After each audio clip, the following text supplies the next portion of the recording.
Hello again, folks. Well, the last video that we did on this Triumph ended on a bit of a negative note, didn't it? I was a bit down, a bit fed up with it all, a bit disillusioned, almost ready to give up. Well, I think we've regrouped a little bit, and Chaz has got a mate that's offered to have a look at the ECU for us. There's a suspicion that we've damaged somehow the ECU, or the ECU has lost its program, and that's what's stopping the bike starting. There's a few other suggestions as well. I'm still very suspicious that that timing might have slipped, but it's an easy job to remove the ECU. So I'm going to try that first because I've got a few other jobs I want to do. So this can sit on the back burner for a little while Chaz's mate has a look at the ECU for us. So the battery is already disconnected. Now the tank's already lifted up, of course, so we should just be able to pop these plugs off. I think we should just be able to undo these two bolts holding the bracket to the airbox and lift out the ECU.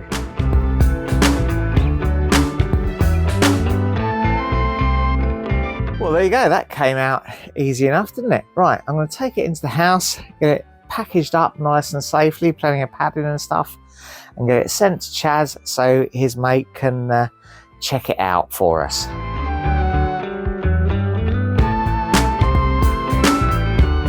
Well, hello again everyone. It's a few days later. I posted off the ECU to Chaz, and Chaz took it to the specialist chap that he knew, and unfortunately I had a phone call during the week from Chaz, who told me that that the chap had determined that the ECU was pretty much at the end of its life. It was pretty much fried. He was able to tell that it had multiple track tunes uploaded to it, and he tried to clear it down. He cleared everything that was on it and tried to upload a basic factory standard tune, and that just wouldn't accept it. So yeah, I think the verdict on the ECU is that that ECU is no good. And yeah, that caused a little bit of soul searching and thinking about things. Really, I don't think it's worth spending any more time and money trying to get this bike running. It was being done more out of sort of interest and learning and trying to get to the bottom of the problem than any particular need to get it running. If I did get it running, I was going to trade it in or sell it. And yeah, it's forced a decision that I don't think I'm going to go any further with this bike. Summer's coming. I want to be out riding rather than in the garage trying to get things going. I've got the Suzuki Intruder that I need to spend some time on. I want to get that up and running for the summer. So I've got bikes that I actually plan to keep and use that need attention. So it doesn't really make much sense to spend my limited time working on this one, especially when I'm not sure of success. So yeah, it did force a decision that we are not going to continue with this bike. Now I'm a little bit sad about that. I didn't really want to be beaten by it, and I have enjoyed riding this bike in the time I've had it. It was really my first real big bike that I used daily. Obviously I did buy the Intruder first, but this was the first bike that I rode daily, commuted it on to work, and used it for various trips and holidays and things. So yeah, it's been an interesting first bike to have, but it is time to let it go. And a viewer called Paul has been messaging me throughout the process saying that if I ever wanted to get rid of it, then he was interested in buying it. And I was a little bit concerned if I did decide to move it on, that I wanted to be absolutely honest with whoever bought it, what the sort of issues were and the problems were that I've had. And of course it's perfect that a viewer is interested in buying it, because if you've watched all the videos, then you'll know pretty much everything that's gone on with the bike and all the various bits and pieces that we've done to it, that sort of thing. So I contacted Paul, and he is interested indeed in having the bike. So I think sometime in the next week the bike's going to be collected and go off to a new home with Paul. And hopefully Paul will keep in contact with us and let us know if he gets the bike going, and indeed what he had to do to get it going. So yeah, it'd be interesting to hear from Paul on that. But in the meantime, what I've got to do is get this bike ready for transport. I'm not going to totally reassemble it because there's no point. I think Paul would perhaps just have to take it all apart again. The first thing I'm going to do is drop this tank back down. I'm not going to connect the fuel pipe, but I'm just going to drop the tank back down and secure it, because obviously it can't go in a transport van with just the tank propped up on a bit of wood.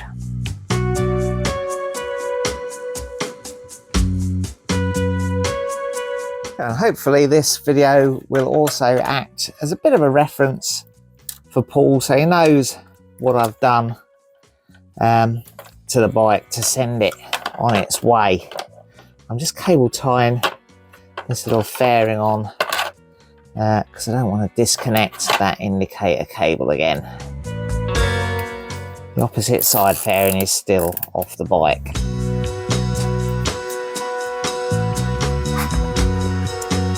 I am also going to drain the remaining coolant out of the bike, because it's not very nice for the delivery chap to have the bike leaking coolant into his van. The leak is on this little pipe in here. Can't really see it, I suppose, where the camera is, but yeah, I don't think it'd take much to fix. Hopefully Paul will be able to do that without any major problems.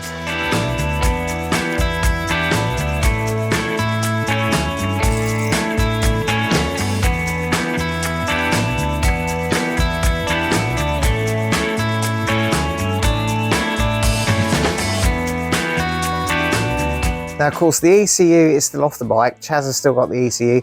He's posting that back to me, and if the bike's collected before it arrives, then I'll post that on separately to Paul. I don't think he'll be able to do much with it, but just in case he wants to have a go at it. Oh, I do need to rescue all my little tools out of here as well.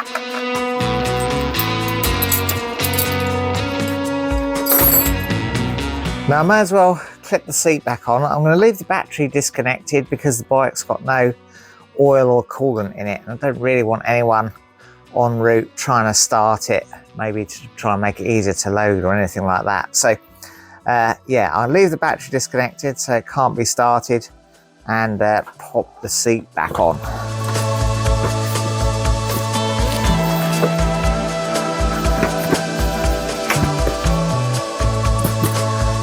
Also better check this bag, make sure there's nothing I need in there. Got a puncture repair kit and a pair of socks. Yeah, very handy. I'll keep hold of those. Now, because I'm not totally reassembling the bike, I didn't want anything to get lost in transit. So I've bought this massive box. I went out and bought it this morning. It's huge. I think it's probably bigger than I really need to get all these bits and pieces in, but in my head the bits and pieces were bigger. But yeah, I'm going to pack all the stuff up for Paul into this box, and because a few bits and pieces are just nuts and bolts things, I'm just going to label them as I put them in. These are the bolts for the stator housing.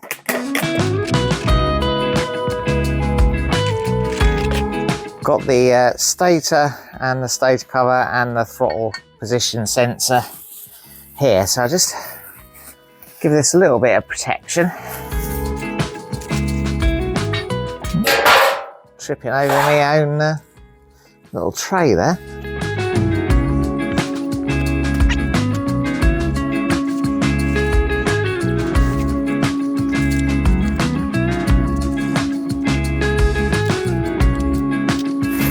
There we go, let's pop that in there.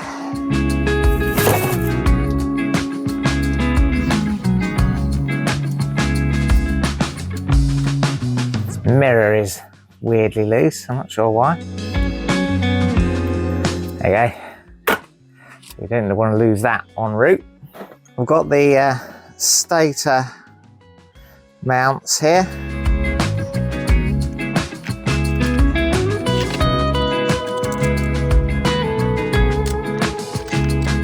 I've also got the track bumpers for the front and back. Let's put those in.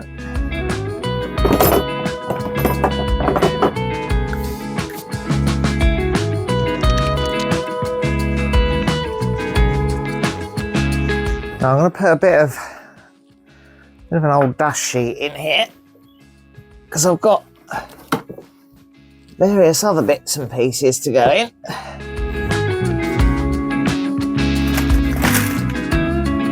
Got the front sprocket cover. Just flake over that a bit. Got the little foot guard thing. This is carbon fibre, so nice little bit of kit. Just flake over that. Got the other fairing and indicator.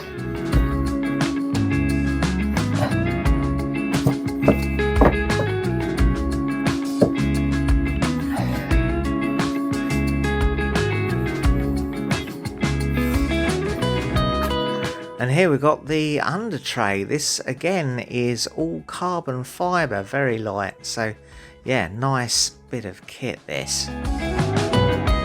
I've got here various trim fixings, bits and pieces, really from when we first stripped the bike down. Some of this stuff has been laying around for quite some time, but I don't think any of it's gone too far adrift, so Paul will need all these bits and pieces to put the bike back together.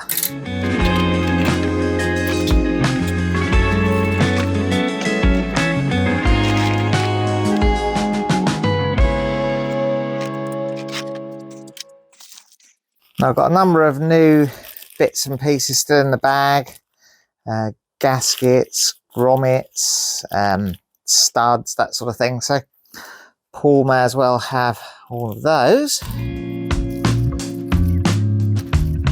only thing I'm not sending Paul is the old cylinder head studs, because they're single use only, so I think I'll just throw those away. Don't know why I didn't throw them away before, really.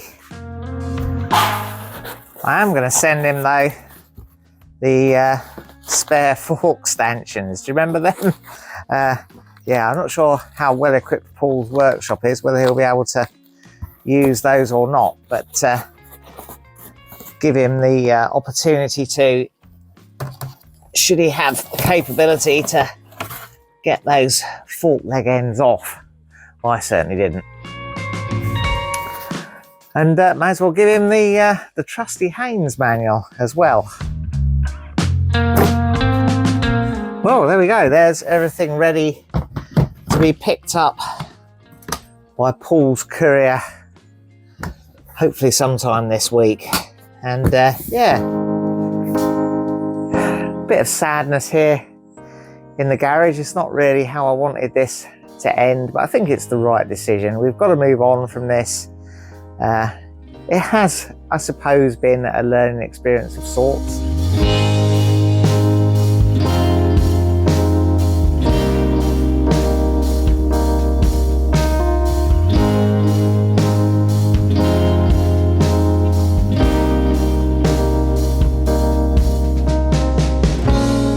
Let me know in the comments if you think I've reached the right decision, and we'll see you again very soon in another video.